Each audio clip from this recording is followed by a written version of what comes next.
जालन्याच्या अंबड तालुक्यामधील बारसवाडा येथील गल्हाटी धरण कोरडे पडलं असून परिसरामधील विहिरींनी देखील तळ गाठलाय, तसेच बोरवेलही आटलाय। त्यामुळे पाणी टंचाईचं गहिरं संकट गावकऱ्यांपुढे उभं ठाकलंय।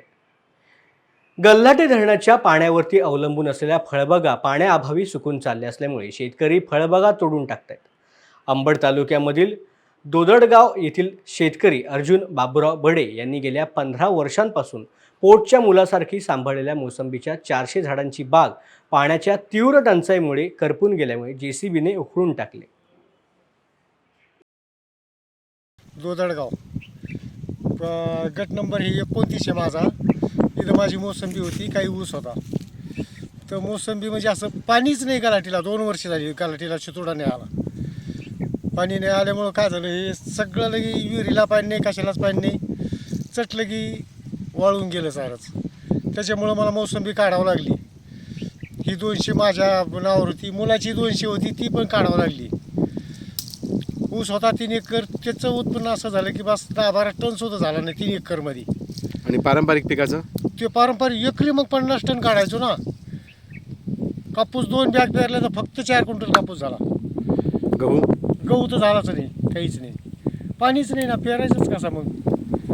पाणी नसल्यामुळं कोणतंच घेता नाही आलं। रेशीम उद्योग केला नवीनच यंदा, तो बी लावलाय तर काय ते बी वाळून चाललंय आता असंच पाण्यामुळं। मग आता पाण्याची व्यवस्था कशी? बरं, पाण्याची व्यवस्था आम्हाला गलाटीहूनच आहे ना, पण ते गलाटीलाच पाणी येईना ना, पाऊसच नाही 2 वर्षापासून।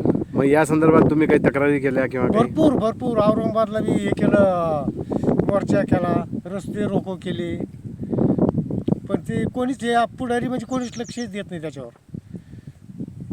कोणीच त्याची म्हणजे असं काळजीच घ्यायला कोणी।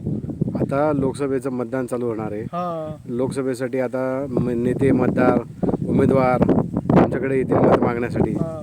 काय तुमची प्रतिक्रिया येईल? प्रतिक्रिया म्हणजे आम्हाला तर असं वाटतच नाही की आमच्या दारात येतील आणि आम्ही त्याला मतदान करू।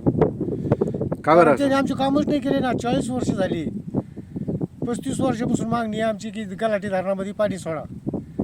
आतापर्यंत कोणीच काहीच त्याची म्हणजे काळजी घेतली, कोणीच विचार नाही केला। शेतकरी अर्जुन बडे यांच्या शेतापासून अगदी जवळच असलेल्या गल्हाटी धरणाला गेल्या 1 वर्षांपासून पाणीच नसल्यामुळे शेतीला तर सोडाच, पण पिण्यासाठी लागणाऱ्या पाण्याचे देखील दुर्भिक्ष निर्माण झालंय। जनावरांना देखील पिण्यासाठी पाणी राहिलं नसल्यामुळे पशुधन कसे वाचवावे हा प्रश्न शेतकरी वर्गापुढे उभा आहे। 15 वर्षांपासून जपलेली मोसंबीची बाग तोडताना डोळ्यामध्ये पाणी आले असले तरी शेतकरी बडे यांनी आपलं मत व्यक्त केलं। एकीकडे पाण्याचं संकट दिवसेंदिवस गहिरे होत असताना प्रशासन आणि नेते मंडळी निवडणुकांमध्ये व्यस्त आहेत अशी कैफियत या शेतकऱ्यांनी व्यक्त केली। गेल्या मे महिन्यापासून पाणी नाहीये गलाटीला। मे महिन्यामध्ये मोठी काढून आले तेव्हापासून पाऊस पाणीच नाही। तब्बल 1 वर्ष झालं पाणीच नाही भेटलं। 1 वर्षाच्या पुढं मग त्या दरम्यानची शेती कशी केली तुमची? कशी शेती काहीच नाही, 3 एकर ऊस होता, फक्त 8 ते 10 टन झाला होता। 9 टन 3 एकर आधी किती व्हायचं? आणि 50-60 टनाकडे जायचं एकरी। म्हणजे हे नुकसान तर आता भरून येण्यासारखंच नाहीये। कशाचं काय आलं